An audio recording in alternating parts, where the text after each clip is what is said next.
먼저 경비지도사 그리고 일반 경비원을 같이 묶어서 봅니다. 일반 경비원에 대해서는요. 일반 경비원의 결격사항은요. 둘 다 동일하다는 거 아닙니까? 그래서 여러분들도 한번 잘 들어보세요. 만약 여러분들이 지금 여기서 1번서부터 8번까지 8가지를 얘기 드리는데요. 이 중에 하나라도 어떤 여기에 해당되면요. 여러분이 시험 볼 때 100점을 맞았다 한들 나중에 신원조회하면서 어떤 밝혀지기 때문에 어떤 경비조사 자격증을 교부받을 수가 없어요. 또 경비조사가 내가 돼 있는데 내가 경비조사가 된 다음에 이런 중에 한 가지라도 해당되면요. 그러면은 경비조사 자격증 취소 사유가 된다 이렇게 봅니다. 그러면서 하나씩 따져볼게요. 첫 번째는 뭐냐면요.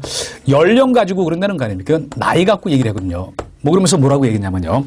만 18세 미만인 자로 얘기를 했거든요. 만 18세 미만인 자로 얘기했거든요. 미만인 자 이렇게 얘기를 드렸는데요. 그래서 여기 만 18세 미만이라고 얘기를 했고 한번 이렇게 봅니다. 여기 나이가 고령은 상관없어요. 나이가 어떤 연령이 낮았을 때 이때만 결격 사유로 잡았다는 거 아닙니까? 아무래도 나이가 적으면요. 어떤 뭐 미성년자에 해당되는 그런 나이고 또 그리고 아무래도 판단력이 좀 떨어질 거 아닙니까? 그렇지만 나이가 많은 거에 대해서는 경비조사하고 일반 경비원은 어떤 제재 사안이 없어요. 뭐 제가 한번 조금 부연 설명을 드리면요. 뭐 저는 일반 경비원 신인교육 강의를 하고 있지만요. 그 강의 받은 중에 아직도 기억나는 분이 어떤 분이 계셨냐면요. 연세가 80세인데 교육을 받으러 오신 분이 계셨어요. 지금 경비원 교육은요. 어떤 배치받은 날로부터 2개월 이내에 교육을 받아야 된다는 거 아닙니까? 그분이 어떤 취업을 했기 때문에 교육을 받으러 왔거든요. 물론 뭐 건강에는 별 문제는 없어 보이거든요. 그래서 여기 나이 많은 거는 일반 경비원과 경비조사는 결격 사유는 아니다 이렇게 봅니다. 또 이것뿐만 아니라 뭐라고 돼 있냐면요. 피성년 후견인 그리고 피한정 후견인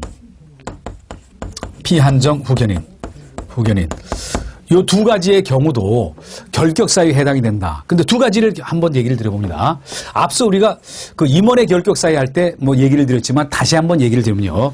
아무래도 이렇게 봅니다. 사람이 뭔가 나이가 어떤 질병이 있거나 또 장애가 있거나 아니면 고령 이랬을 때 올바르게 뭔가 판단력 같은 게 떨어질 거 아닙니까? 그러다 보니까 이렇게 돼서 어떤 정신적 장애가 있다. 정신적 장애까지 올 수가 있다는 거 아닙니까?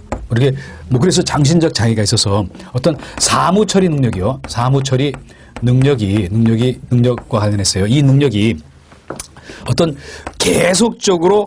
지속적으로 결여가 될 수 있다. 지속적으로 결여가 될 수가 있고 또 이 능력이 부족할 수 있는 거 아닙니까?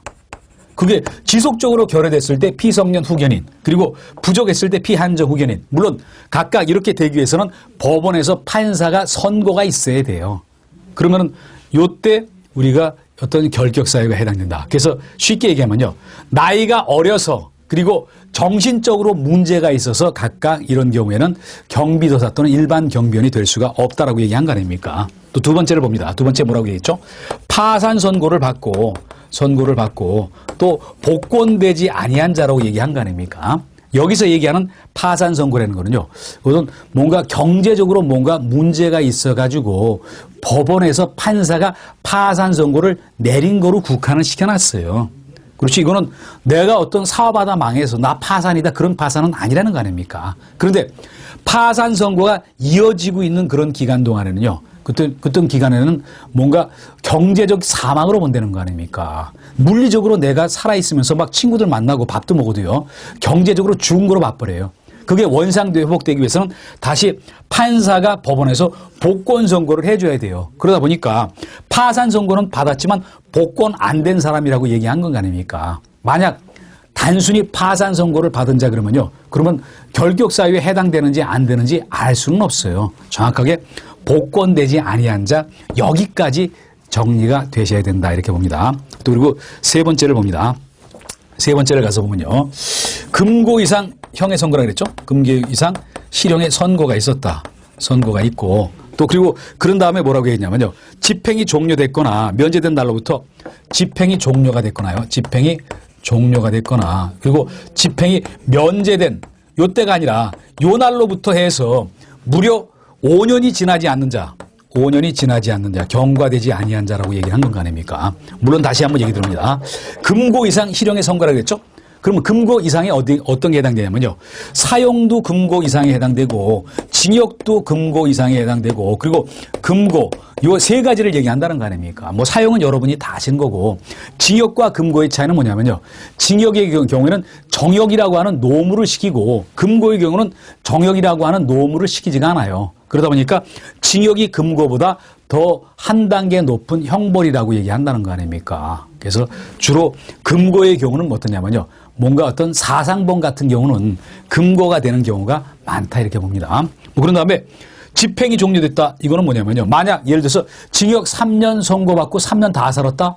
그럼 그날로부터 5년 경과되기 전까지는 경비조사 일반 경비원 될 수 없다는 아주 강력한 제재를 가한 거 아닙니까? 또 그 다음에 봅니다. 집행이 면제됐다는 거는 뭐냐면요. 이거는 사면으로 한번 보세요.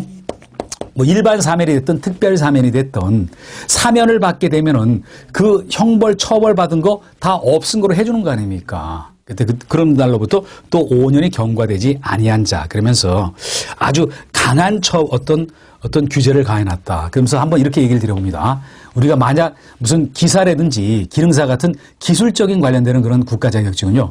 교도소 안에 들어가 있는 사람도 응시할 수가 있고 시험 합격 점수에 도달하면은 합격증 자격증 교부를 해줘요. 그래서 그런 기술적인 자격증의 경우는요. 뭐 범죄자도 될 수가 있지만 그렇지만 경비지도사 또는 일반 경비원은 다른 사람의 생명과 신체를 보호하는 일종의 민간 경찰인 거 아닙니까? 그러다 보니까 이렇게 엄격하게 그 제한을 가할 수밖에 없다더라 봅니다. 물론 이런 하나 소소한 이런 것까지 다 여러분이 정리를 하셔야 돼요. 이렇게 소소한 거 다 물어보면서 다음 중 결격 사유에 해당되는 거 아닌가 찾아라 또는 뭐 어떤 경비서사가 될 수 없는 자를 찾아라 이런 문제가 그동안 무지 많이 나왔고 또 시험장 가면은 분명히 출제가 돼 있을 겁니다. 그래서 출제될 만한 문제는 어떤 경비업법에서는 뻔하다는 거 아닙니까? 뭐 그리고 이제 그 다음에 네 번째를 가서 봅니다. 네 번째를 가서 보시면요. 어떠냐면요. 금고 이상 형의 네 번째를 봅니다. 금고 이상 형의 집행유예 기간 중에 있는 자라고 얘기를 한 거 아닙니까? 금고 이상 형의 집행유예 기간 중에 있는 자 그랬죠? 집행유예 기간 중에 있는 자라고 얘기했는데 근데 여기서 3번에서 한번 예를 들어 볼게요. 3번에 거기 가로 안에 보세요. 집행 종료 다음에 뭐라 하냐면요. 집행 종료된 것으로 보는 경우 포함이라고 얘기했잖아요. 집행 종료되는 것으로 포함하는 경우는요. 요 가로 안에 있는 말은요. 뭐냐면요. 가석방을 지금 의미하고 있다고 보세요. 뭐냐면요. 내가 만약 징역 3년형을 선고받았다. 그런데 2년 6개월이 경과되고 내가 모범수다. 그러면은 6개월의 형기가 남은 상태에서 어떤 가석방 돼서 집에 돌아갈 수도 있어요. 그러면 그 가석방 기간 6개월이 마저 다 지나가야지 그래야지 형 집행이 종료된 거예요. 그 얘기를 여기 가로 안에 놓고 했다. 이렇게 여러분이 정리하시길 바랍니다. 이제 그리고 집행유예 기간 중에 있는 자 한번 볼게요. 한번 보면 이건 뭐냐면요. 만약 내가 징역 3년에 집행유예 5년이다. 그러면은 어떤 징역형을 선고를 받았지만 그 집행을 보류한다는 거 아닙니까? 그게 바로 집행유예잖아요. 그러면 그 집행유예 기간 중에 있을 때라 그랬지. 만약 집행유예 기간이 몇 년 경과한 다음에 그런 말 다 거짓말인 거 아닙니까? 여기서 막 3년 경과, 5년 경과 이런 말은 다 거짓말이에요. 이런 거를 거짓말로 할 수가 있다 보니까 정확하게 딱딱 찍어서 여러분이 정리할 수밖에 없어요. 그렇게 해야지 좋은 점수를 얻을 수가 있다. 그래서 정확하게 정리를 한번 해보시길 바랍니다. 이제 그리고 주의하실 거는 뭐냐면요. 여기 금고 이상 형이라고 얘기를 했지 무슨 징역 이상 형이라는 말은 또 안 한 거 아닙니까? 이런 소소해 보이는 것도 정확하게 여러분이 정리를 해서 꼭 여러분이 실수 안 하도록 정리를 한번 해보시길 바랍니다. 그리고